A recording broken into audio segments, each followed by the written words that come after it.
um, because many of them said net art, pure net art, is art made by artists who use the internet in a correct way. And in a correct way, that means, so they do not use it as a publication medium only. They do not use it to post a website where they put down pictures of paintings or whatever. So he was very, Karl-Heinz Joran was very angry about this. And he said it reminded him of the Nazis, you know, who had this notion of a pure art also.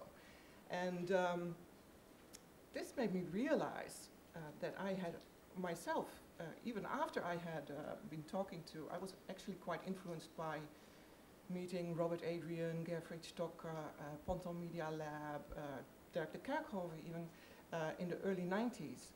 And this has formed the way I look at net art strongly.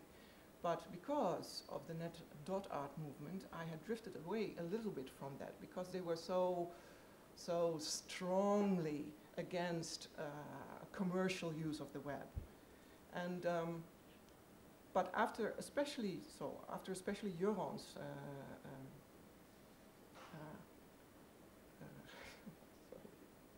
I'm lost for words, fulmination, I would just say. I decided that from then on I should really let this notion of a pure net art or a sort of clean definition of net art go completely. And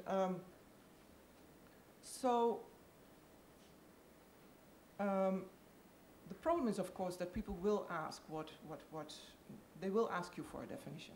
And when I have to give a definition, my definition is that net art is based on net cultures, which is a very broad definition. And I do this because I believe that there is a very strong, how do you say, intertwinement between the social and the technological in these times. And there is no clear way to determine how exactly they intertwine. Because sometimes the physical aspect, the local social aspect is more important, and sometimes the technological aspect is more important in a net artwork. So anyway, so that is the basis from which I have looked in this is my conclusion from looking at the work of my colleagues, let's say, people who have defined net art in earlier books like Rachel Green or Tilman Baumgartel or Julian Stalabras. But I was also very influenced by the work of some people from the traditional art world, and one was mentioned here, or at least his work was mentioned here in sort of a passing way, I think 3 lectures ago here, by you, which is relational aesthetics. Now, relational aesthetics by Nicolas Bourriot was suddenly very popular a few years ago. Everybody said I should read it, and of course I did. And I was really surprised that people liked it so much for net art, because when you read relational aesthetics very closely, you will see that it's very, very anti-technology. And anytime Bourdieu mentions technology, it's in a very negative way, and you can use relational aesthetics to look at any work in new media, but if you do, you have to always be very critical.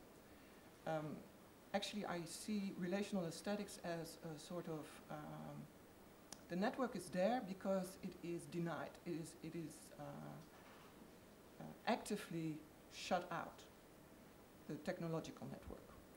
So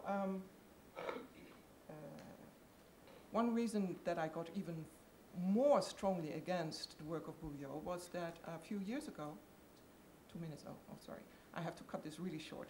Anyway, Bourdieu mentioned in a lecture in Amsterdam, when he was asked why he didn't talk about media art